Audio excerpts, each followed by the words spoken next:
একটু খেয়াল করে শুনেন। আব্বা, হ্যাঁ গরুটাকে কি সত্যি বেচে দিবে? হ্যাঁ হ্যাঁ বেচে দিমু। না বেচলে হয় না?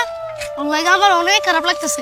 চিন্তা করিস না, আব্বা তোর ঈদের পর একটা বাছুর কিনে দিমু, ওটা তুই আবার পাইলে বসে বড় করিস। ওর সাথে আমি ছোটবেলা থেকে বড় হয়েছি, ওর লাগে অনেক মায়া হয়। মন খারাপ করিস না বাপ, গরু বেচে তোর নতুন জামা কাপড় কিনে দিমু, আর ঈদের দিন ঈদ বোনাসও দিমু। যা, নতুন জামার টাকা দিয়ে তোর মায়া কাটানো যাবে আব্বা? আমার তো এখনই কান্দ নাইতেছে। মন খারাপ করিস না বাপ, মন খারাপ করিস। ওরে কখন হাঁটে নিয়ে যাবেন আব্বা? হাঁটে নিমু না তোর, ওই পশ্চিম পাড়ার নুরুসুন মিয়া বিকালে গরুটা নিতে আইব।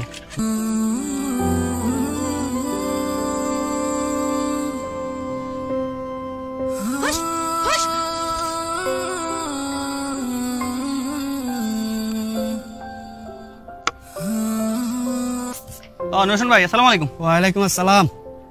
হ্যাঁ হ্যাঁ ভাই, এক্সের ভালো কাম করছেন। আর শুনেন, গরুটারে সাবধানে রাখতে কইেন, এটা একটু জিদি, অপরিচিত কাউরে দেখলে খালি গুতাইতে আসে। শুধু আমার লিমনটা কিছু করে না, ছোটকাল থেকে রাখতে রাখতে পোষ মাইনা গেছে।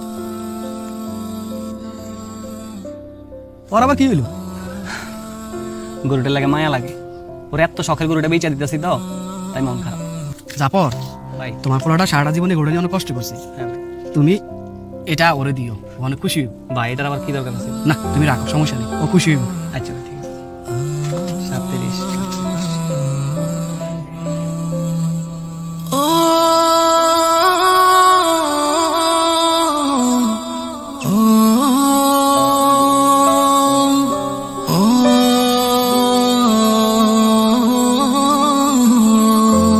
কিরে, এখানে মন খারাপ করে বসে আছিস কেন? বাপরে, মন খারাপ করে কি করবি ক? গরু বেচে দিয়েছেন, এই জন্য আমার বেশি খারাপ লাগতেছে না। আমার খারাপ লাগতেছে গরুটারে জবাই করে দিব। তুই মন খারাপ করস কেন বাপ? তোর তো এখানে খুশি হওয়ার কথা, কারণ তোর প্রিয় গরুটা আল্লাহর লাগা কোরবানি হইব।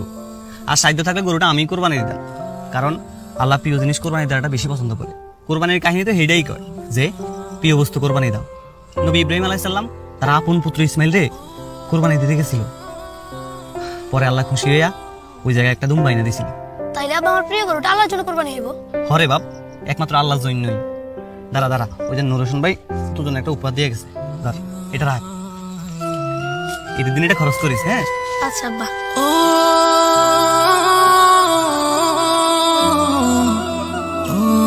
ভিডিওটা ভালো লাগলে যাওয়ার আগে একটা লাইক করে দিবেন।